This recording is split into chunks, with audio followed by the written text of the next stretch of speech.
En aquel tiempo entró el maestro en una sinagoga y había un hombre con parálisis en un brazo. Estaban al acecho para ver si curaba en sábado y acusarlo. Jesús le dijo al que tenía la parálisis: levántate y colócate en medio.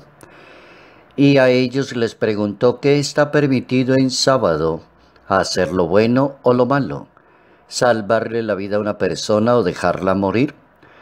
Se quedaron atónitos y en silencio, echando una mirada en torno, y dolido de la obstinación le dijo a la persona: extiende el brazo. Evangelio según San Marcos, capítulo 3, versos 1 al 6.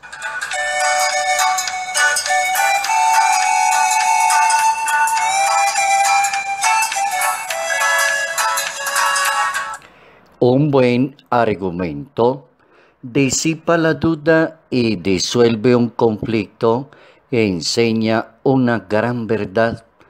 Notas amables a la palabra de Dios, miércoles 22 de enero, año 2020.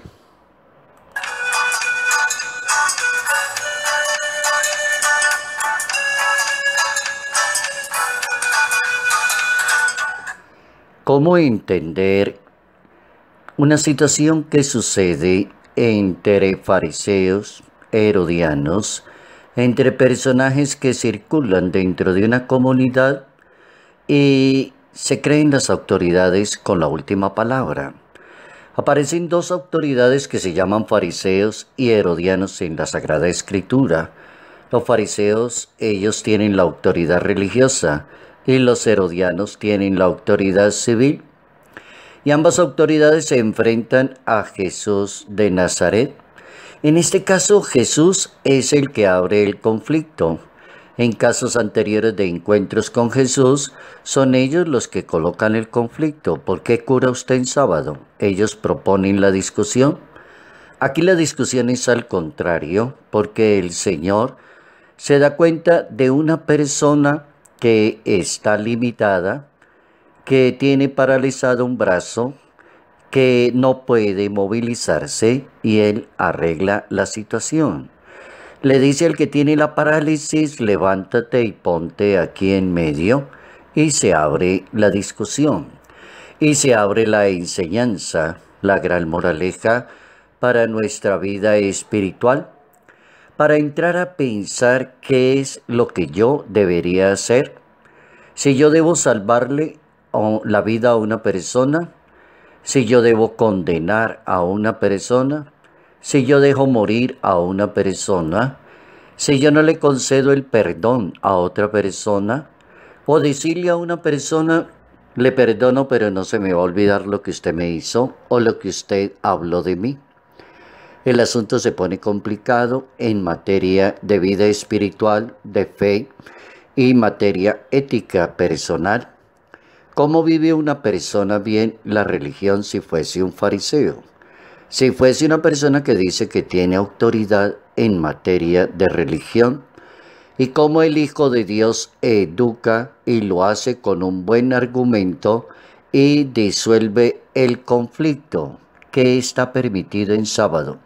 ¿Hacer lo bueno o hacer lo malo?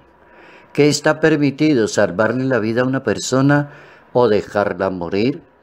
Y el texto del Evangelio dice: se quedaron en silencio. No contestaron nada al maestro las dos autoridades, fariseos y herodianos. Puede llegar el momento en que una persona se queda sin palabras, se queda sin argumento. ¿Qué debo hacer en esta situación?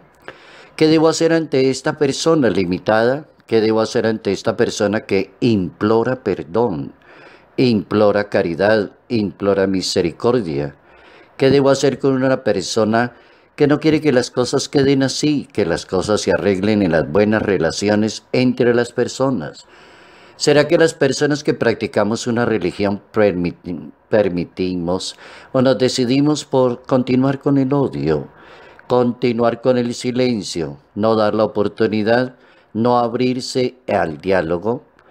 Estos grupos, fariseos y herodianos, tenían la falla de colocar la ley por encima del bienestar de las personas. Las leyes no pueden estar por encima del bienestar de una persona. Uno no puede llegar al límite de decir el que me la hace, me la paga. Usted me la hizo, la lleva y no más conmigo. No más tipo de cosas. Esa es una manera bastante dura, intransigente de plantear una vida espiritual, una vida moral, una vida en materia de religión. Jesús de Nazaret nos permite hoy pensar ese tipo de situaciones y pensar esa realidad hasta donde las actitudes del Maestro siempre iban encaminadas al amor, a la misericordia, a la bondad. Los milagros que realizó el Maestro eran manifestación del amor salvífico del Hijo de Dios, y así lo explicó San Juan Pablo II en una audiencia en el mes de diciembre en el año de 1987. San Juan Pablo II decía que los milagros de Cristo, la manera como Cristo actúa con las personas limitadas, descartadas de la misma sociedad, las personas que la sociedad las coloca a un lado y les coloca el sello de que ya no puedes hablar más, ya no tienes derecho. San Juan Pablo II va a decir, todo milagro y toda acción del Hijo de Dios es manifestación de que Él quiere la salvación de la persona. Y va a escribir una carta encíclica famosísima que quedó en la historia de San Juan Pablo II. La carta se llama Dives in Misericordia, y esa carta encíclica le va a decir al mundo cómo Dios es tan rico y tan bondadoso en misericordia y de bondad.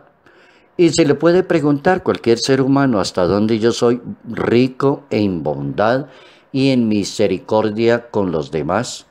Decía San Juan Pablo II, los milagros de Jesús tienen su fuente en el corazón amoroso y misericordioso de Dios, que vive y vibra en su misión, corazón del ser humano.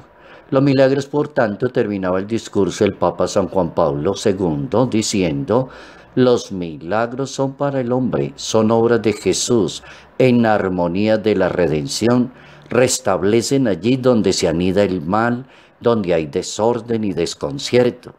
Quienes lo reciben y quienes lo presencian se dan cuenta de ese hecho de tal manera que terminarán aceptando lo que quedó consignado en el Evangelio según San Marcos en ese capítulo 7. Allí quedó consignado como una persona que está pensando más en el amor y la misericordia de Dios y tiene mucho amor para ofrecerle a los demás, terminará diciendo esa frase elocuente que dijeron algunos judíos, todo lo hace bien, a los sordos hace oír y a los mudos les permite hablar.